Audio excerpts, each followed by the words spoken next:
زندگی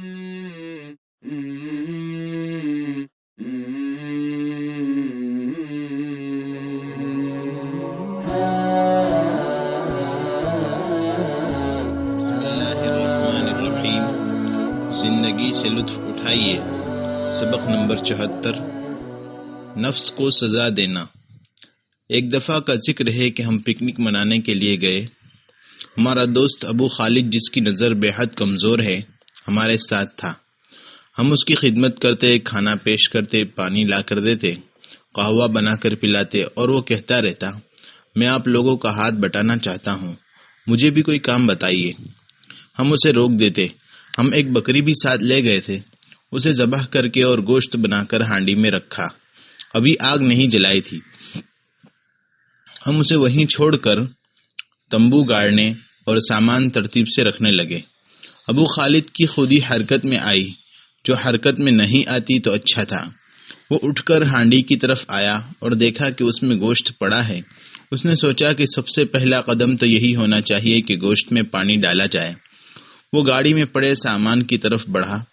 گاڑی کی ڈکی میں پانی اور پیٹرول کی بوتلیں رکھی تھی۔ قریب والی پیٹرول کی بوتل اس کے ہاتھ میں آ گئی۔ وہ خوشی خوشی ہانڈی کے پاس آیا اور آدھی بوتل اس میں انڈیل دی۔ اتنے میں ایک ساتھی کی نظر پڑ گئی تو وہ چلایا، نہیں ابو خالد، نہیں، رک جاؤ۔ ادھر ابو خالد نے یہ کہتے ہوئے بقیہ آدھی بوتل بھی ہانڈی میں انڈیل دی کہ میں آپ لوگوں کا ہاتھ بٹانا چاہتا ہوں۔ ہم نے فوری طور پر بوتل اس کے ہاتھ سے لے لی۔ جب معلوم ہوا کہ یہ پیٹرول کی بوتل تھی تو مارے ہنسی کے پیٹ میں بل پڑ گئے۔ دوپہر کا کھانا ہم نے روٹی اور چائے سے کھایا۔ پکنک خراب نہیں ہوئی بلکہ بڑا اچھا وقت گزرا اور خوب مزے کیے۔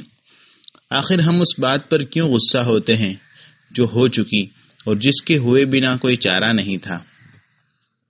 میں ان دنوں سیکنڈری اسکول کا طالب علم تھا۔ چند ساتھی سفر پر نکلے، میں بھی ان کے ساتھ ہو لیا۔ راستے میں ایک گاڑی کی بیٹری خراب ہو گئی۔ ہم دوسری گاڑی لائے، اسے خراب گاڑی کے سامنے کھڑا کیا۔ طارق آگے بڑھا اور دونوں گاڑیوں کے درمیان کھڑے ہو کر تاروں سے ان کی بیٹریاں ملائی۔ پھر ایک نوجوان سے کہا کہ گاڑی اسٹارٹ کرے۔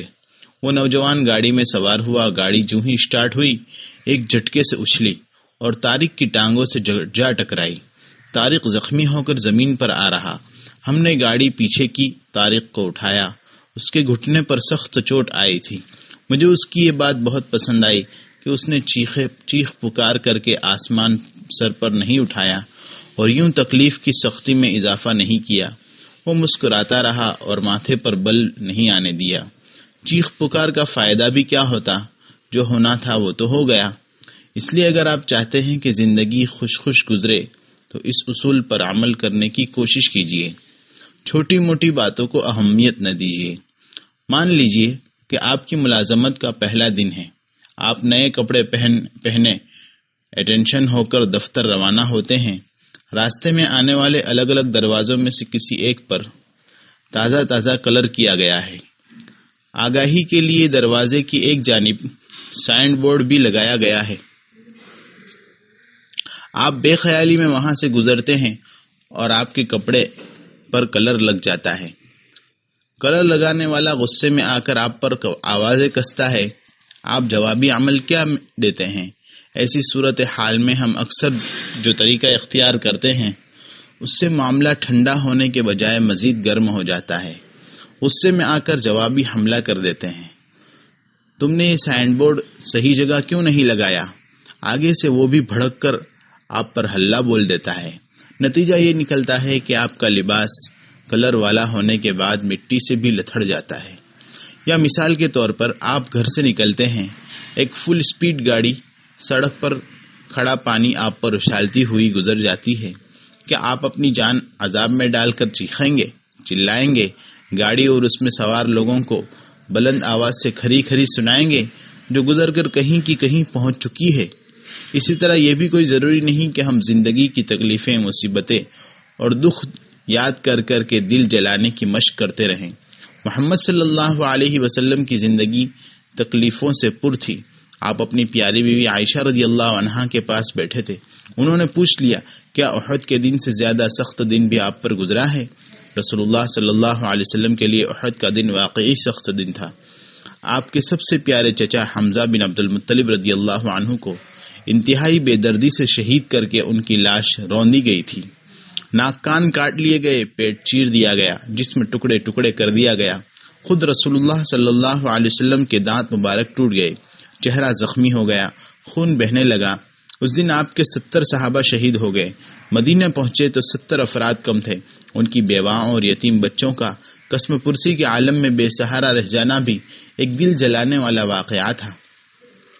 رسول اللہ صلی اللہ علیہ وسلم نے جواب میں فرمایا: ما لقیت من قومک کان اشد منہ یوم العقبۃ اذ عرضت نفسی۔